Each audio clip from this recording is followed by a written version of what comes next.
All right, welcome to The Explainer. Today we're diving into the life and the mind of a guy who literally molded the modern era.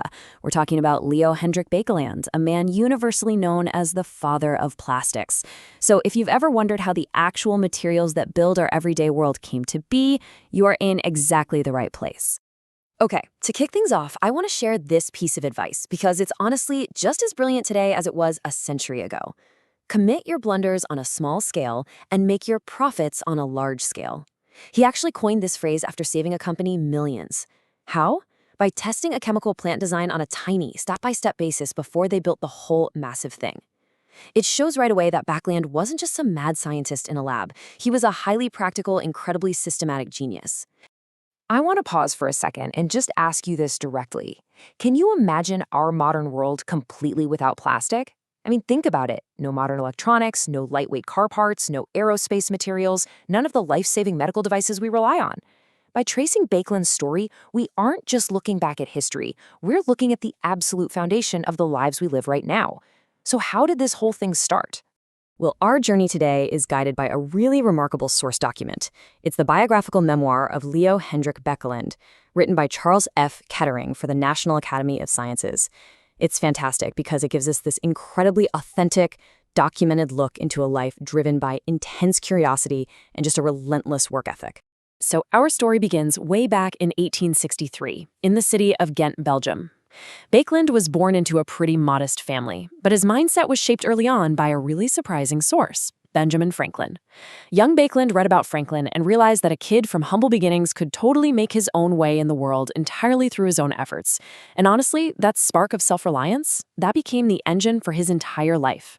And he definitely didn't wait long to start applying that self-reliance. As a kid, he got super fascinated with photography, but his chemistry experiments required silver nitrate, and he had zero money to buy it. So what does he do? He takes this silver watch chain that his father gave him, a prized possession, and he literally dissolves it in nitric acid just to get the silver he needed. He valued knowledge and experimentation way, way more than material stuff.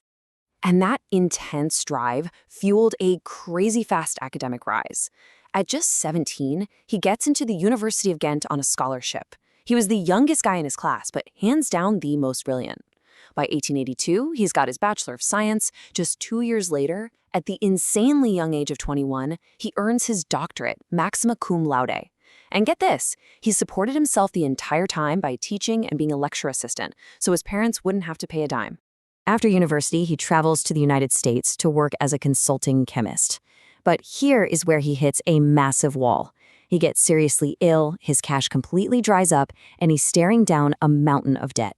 Looking back on it, he admitted he made a classic rookie mistake.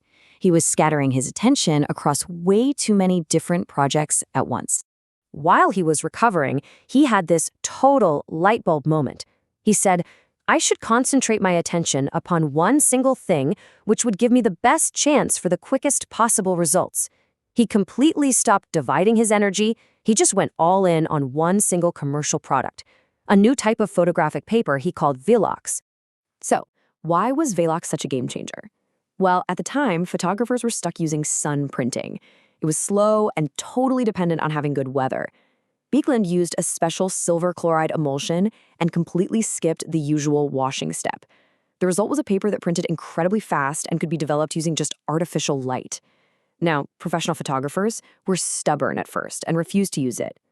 But amateur photographers, they actually followed his printed directions, they loved it, and the product absolutely skyrocketed. All of this laser focus culminated when Bakeland hit 35. Velox was so massively successful that the Eastman Kodak company swooped in and bought out his interests on very generous terms. At 35 years old, Bakeland was completely 100% financially free.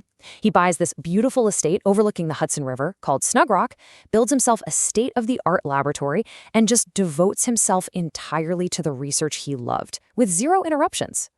And that financial freedom, that's what set the stage for the plastics revolution. Bakeland started looking at a chemical reaction between formaldehyde and phenol. Now, this was a true David versus Goliath problem in the chemistry world.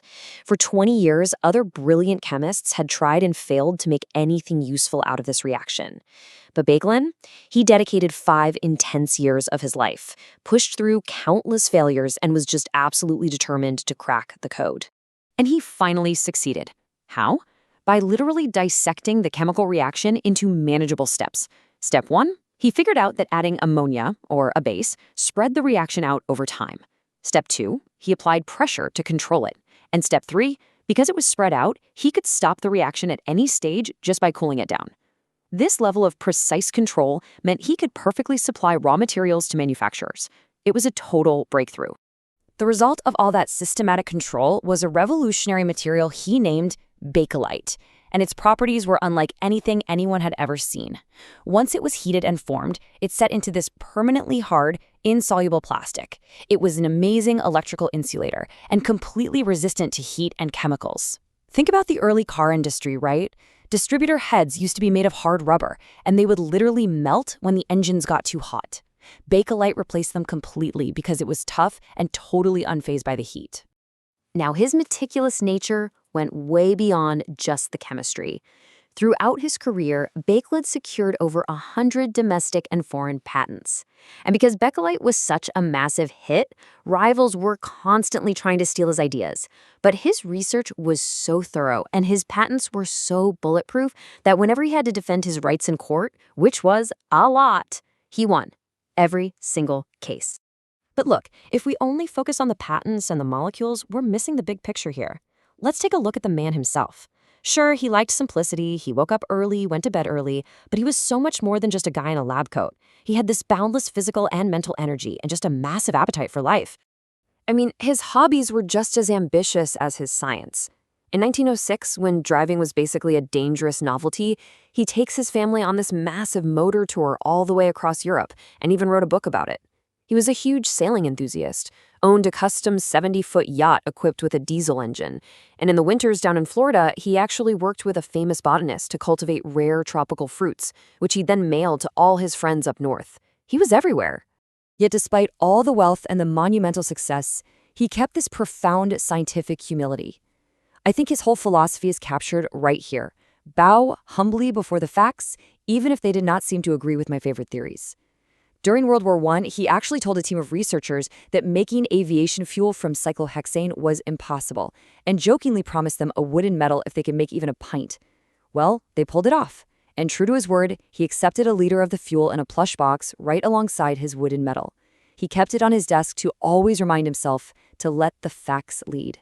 But out of all his amazing discoveries, there was one he clearly valued above everything else. At this big gathering honoring his scientific career, he stood up and actually corrected the room. He told them, "You haven't mentioned my greatest discovery." That great discovery was a woman who is here with us tonight, my wife. Celine Swartz wasn't just his spouse. She was a talented oil painter, and she was the one managing his meticulous lab records and helping him think through complex problems. He was the first to admit he never would have made it without her. Leo Baekeland's life was just a masterclass in intense focus, systematic problem-solving, and a total refusal to be intimidated by the unknown. He literally took materials that did not exist in nature and engineered them to build the modern world. So I want to leave you with this final thought as we wrap up this explainer. What modern impossibilities might we solve today in our own lives or work if we just approached them with Baekeland's focused, step-by-step determination? Thank you so much for exploring this with me. Keep questioning, keep learning, and I'll catch you next time.